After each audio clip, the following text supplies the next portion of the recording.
हमारे यहाँ किसी जीव की हत्या करना पाप है। ये तुमने जीव हत्या जितनी तुमने बकरी और बकरा और मुर्गी और मछलियाँ मारी हैं और खाई हैं, आपको क्या लगता खा के पचा लिया? मुर्गी और मछली तो पच गई है पेट में, लेकिन तुम्हारे जो पाप हो गए हैं अभी ये पचे नहीं, इनको तो भोगना पड़ेगा। अस्सलाम वालेकुम नाज़रीन, आज की वीडियो का टॉपिक हमारा कुछ अलग अनोखा है। उम्मीद करता हूँ इस वीडियो से आपको बहुत कुछ मिलेगा। एक छोटा सा रिक्वेस्ट है, अगर चैनल पर न्यू है तो चैनल जरूर सब्सक्राइब कीजिए। तो चलते हैं, वीडियो प्ले करते हैं, हमारे साथ वीडियो। यहाँ किसी जीव की हत्या करना पाप है, इसलिए हमें मांस नहीं खाना चाहिए। हम दाल खावें, सब्जी खावें, हलवा खाएं, पूड़ी खाएं, पकौड़ी खाएं, खीर खाएं, तस्मई खाएं, क्या मांस खाते हो? मुर्गी पर कितना अत्याचार करते हैं लोग, जीव की हत्या कर देते हैं लोग अपने स्वाद के लिए। जो खा रहे हैं मांस वह ज्ञानी तो नहीं है। शाकाहार करने वाले को ज्ञानी समझेंगे कि मांसाहार करने वाले को। और कोरोना काल में सारी दुनिया ने काढ़ा पिया है। ना तो तुम्हारी मुर्गी काम आई, ना अंडे काम आए, ना तो बकरा काम आया, ना बकरी काम आई, सारी दुनिया ने काढ़ा पिया है, काढ़ा काम आया है। और ये काढ़ा भारत की देन है। ये काढ़ा किसकी देन है? जब संकट आएगा तो तुम्हारी मुर्गी और बकरा बकरी काम नहीं आएंगे, शुद्ध शाकाहार काम आएगा।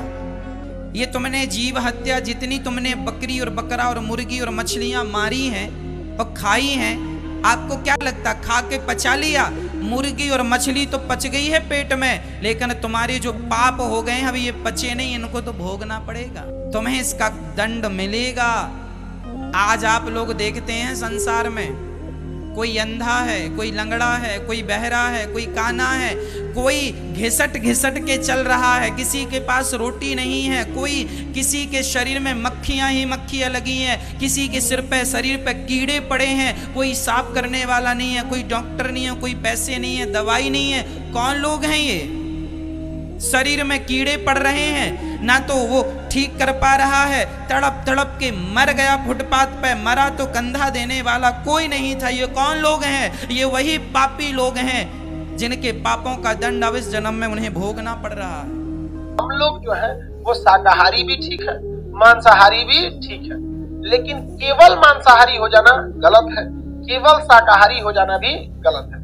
इसलिए दोनों में क्या होना चाहिए? मिक्सअप रहना चाहिए। लेकिन जो फालतू का ज्ञान देने लगता है सब ना, जो फूड चेन नहीं पढ़ा है, शाकाहारी रहना चाहिए, मन शांत रहेगा, ये इससे नहीं, तू शाकाहारी रहेगा तो यही से गुलाम हो जाएगा।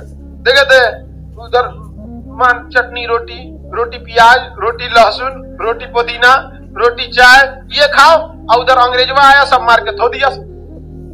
कभी फौज में देखते हैं, जैसा अन्न वैसा मन, फौज में एकदम उड़च के खिलाता है, मीट मांस मछली मुर्गा सब चलेगा। समझ गया?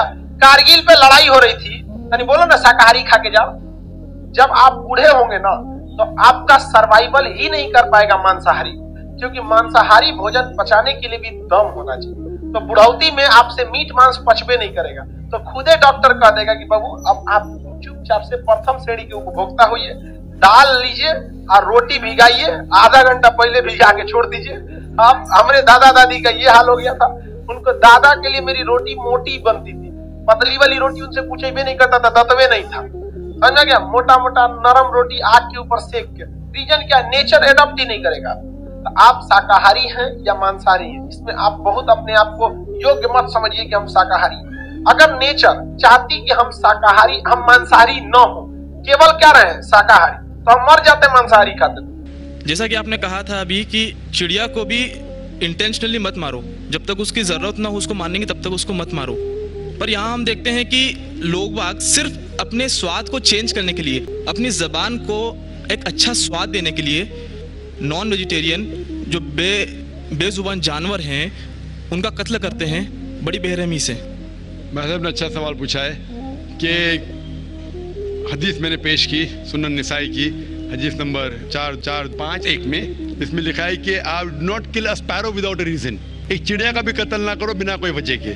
भाई साहब का अच्छा सवाल है कि कुछ लोग अच्छे स्वाद के लिए, अच्छे टेस्ट के लिए, लजीज खाना बनाने के लिए जानवरों का, परिंदों का कत्ल करते, क्या सही है? आप पूछना चाहते नॉन वेज अलाउड है कहने?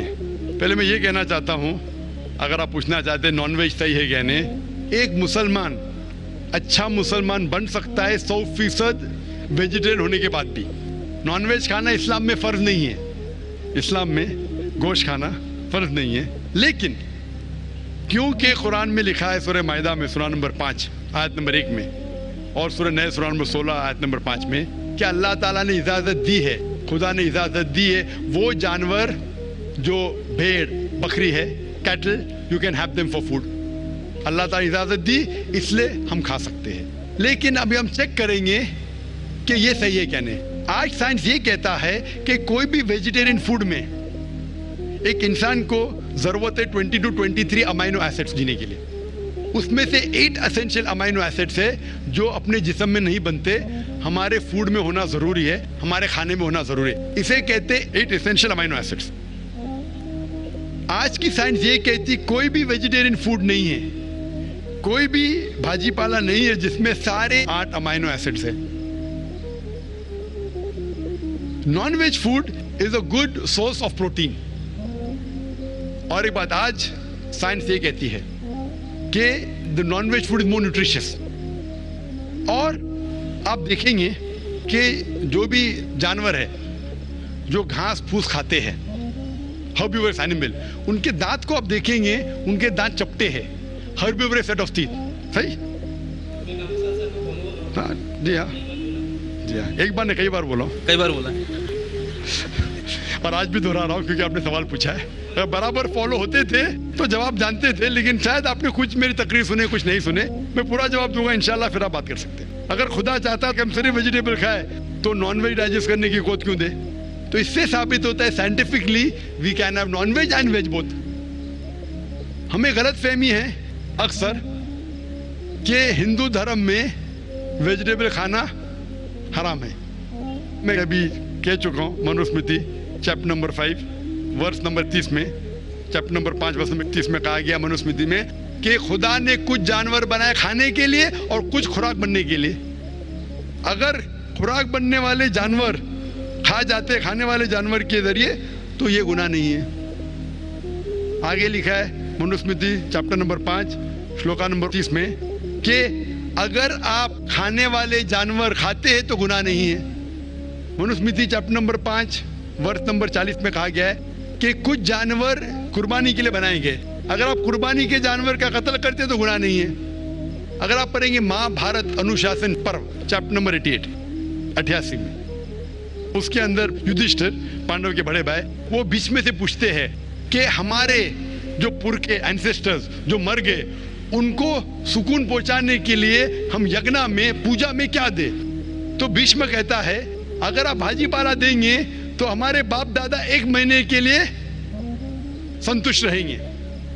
अगर आप मछली देंगे 2 महीना, अगर गोश्त देंगे 3 महीना, अगर आप रैबिट खरगोश देंगे 4 महीना, अगर बकरी देंगे तो 5 महीना, अगर आप सुअर देंगे 6 महीना, अगर आप परिंदे देंगे 7 महीना, अगर डियर देंगे हिरन 8 महीना। और ये पूरा मेन्यू है, लंबा मेन्यू है।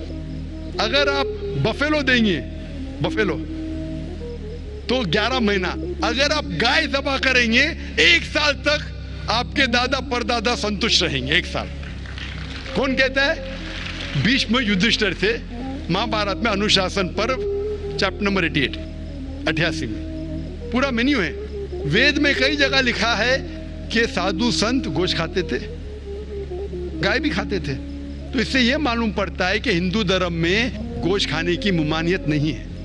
लेकिन कुछ मजहब है जो कहते हैं कि भाई जीवित को नहीं मानना चाहिए, मिसाल के तौर पे जैनिज्म एक्सेट्रा, और वो ये प्रचार करते हैं कि कोई भी जानवर का कत्ल नहीं करना चाहिए, इसीलिए गोश्त खाना हराम है। तो मैं कहता हूँ अभी साइंस एडवांस हो चुकी है, हम जानते हैं कि पेड़ पौधे में भी जान है, वो भी जीवित है। तो आप पेड़ पौधा क्यों खाते? नहीं, तो अभी लॉजिक चेंज हो गया। उनको पहले पता नहीं था ना, सैकड़ों साल पहले हमें क्या पता था पेड़ पौधे के अंदर भी जान है। वो लॉजिक उस टाइम सही थी, अभी साइंस बढ़ गई तो उनकी लॉजिक बदल गई। अभी कहते नहीं आखिर भाई पेड़ पौधे पे जान नहीं चलेगा, लेकिन पेड़ पौधे को दर्द नहीं होता, जानवर को दर्द होता है। पेड़ पौधे जीवित है लेकिन दर्द नहीं होता, इसीलिए पेड़ पौधे खा सकते। आज की रिसर्च कहती है कि even the plants can feel pain, लेकिन वो जब चिल्लाते हैं हम इंसान उसे सुन नहीं सकते, क्योंकि इंसान सिर्फ 20 साइकिल और 20,000 साइकिल्स पर सेकेंड के दरमियान में सुन सकते, उसके नीचे ऊपर नहीं सुन सकते। अमेरिका में एक फार्मर था जिसने ऐसा इक्विपमेंट बनाया, जब पेड़ को पौधे को पानी की जरूरत हो तो चिल्लाता था, वो कन्वर्ट होता था बिटवीन 20 to 20,000 सेकेंड, उसे फौरन पता चला पानी चाहिए, पानी देता था। अभी उनकी लॉजिक चेंज हो गई। आखिर मानते हैं कि पेड़ पौधे में जान है, उन्हें दर्द का एहसास है, लेकिन पेड़ पौधे में 2 सेंसेस कम है। जानवर में 5 सेंसेस है, पेड़ में 3 सेंसेस है, इसीलिए पेड़ पौधे खाना जायज है। मिसाल के तौर पे आर्ग्यूमेंट की सेक पे बात उसकी मान भी लूं, जो नहीं मानता हूं मैं, मान भी लूं, और अगर मैं तस्लीम भी करता हूं फॉर सेक ऑफ आर्ग्यूमेंट कि अब पेड़ पौधे में 3 सेंस है, जानवर में 5 सेंस है, मैं आपसे पूछना चाहता हूं, अगर आपका भाई पैदा होता है गूंगा और बहरा, बोल नहीं सकता है, सुन नहीं सकता है, वो बड़ा होता है और एक आदमी उसका कत्ल करता है, आप जाके बोलेंगे जज को, मिलॉर्ड ये कातिल को जरा कम सजा देना क्योंकि मेरा भाई गूंगा था और बहरा था, आप ऐसा कहेंगे? आप कहेंगे जज कातिल को डबल पनिशमेंट दो, बेचारे ने गूंगे और बहरे को मारा, कहेंगे क्या नहीं? तो लॉजिक डजंट वांट 2 सेंसेस कम या 2 सेंसेस ज्यादा। कुरान में लिखा है वो चीज को खाओ जो आपके लिए हलाल है, जो चीज आपको खाने की इजाजत है वो खा सकते हैं, जो आपके लिए अच्छा है खा सकते हैं, बाकी हराम है। मुझे जाती तौर पे कोई गिला शिकवा नहीं, अगर कोई गैर मुसलमान गोश्त नहीं खाता मुझे कोई गिला शिकवा नहीं। अगर हिंदुस्तान में गैर मुसलमान सारे हिंदू गोश्त खाने लगेंगे तो गोश्त का भाव भी बढ़ जाएगा, तो मुझे कोई जाती तौर पे गिला शिकवा नहीं। लेकिन कोई अगर जबरदस्ती मुझे कहता है कि तुम हराम कर रहे, गुनाह कर रहे, तो मैं जवाब देता, जाती तौर पे मुझे कोई। इसीलिए इस्लाम में लिखा है कि बिना वजह किसी का कत्ल मत करो। मिसाल के तौर पे आप अगर गोट बकरी को कत्ल कर रहे, ज़बा करते को बिस्मिल्लाह अल्लाह अकबर, अल्लाह के नाम से जो महान है, लेकिन अगर मैं शिकार के लिए शिकार करता हूं, निशानेबाजी के लिए, तो जानवर का कत्ल करना हराम है, लेकिन मैं खाने के लिए कत्ल करता हूं तो इजाजत है। निशानेबाजी के लिए मैं परिंदे को, पिजन को, कबूतर को मारता हूं, हराम है। आप समझ रहे ना? खाली अपने शौक को पूरा करने के लिए, लेकिन जबान को अच्छा रखने के लिए, जीने के लिए कुछ भी चलेगा, जीने के लिए जायज है। चाहे पेड़ पौधा, अगर आप कहेंगे कोई भी जीवित चीज को नहीं मारना चाहिए, मैं आपके साथ हूं, लेकिन ये मुमकिन ही नहीं है। खाना छोड़ो, सांस लेना मुमकिन नहीं, मैंने कहा ना पहले, आप सांस खाना तो छोड़िए, आप खड़े नहीं रह सकते 10 मिनट तक के बिना कोई जीवित चीज को मार के। तो इस्लाम एक लॉजिकल मजहब है। ये सब चीजें जो आपकी दलील है ना, 200 साल पहले हो सकता है कि कोई वजन कैरी करते, आज साइंस आगे बढ़ चुका है, उस टाइम के लिए सही था, शायद आपकी कोई बात मान लेता था, आज साइंस एडवांस हो चुका और इस्लाम जो है पहले के लिए, अभी के लिए, ता क़यामत तक है। इसीलिए इस्लाम में अपने हाथ को खाली निशानेबाजी के लिए नहीं, लेकिन खाने के लिए किसी का कत्ल करते, जो खाने की चीज की इजाजत है तो ये आपके लिए हलाल है, चाहे पेड़ पौधा हो, चाहे बकरी हो, चाहे कोई भी।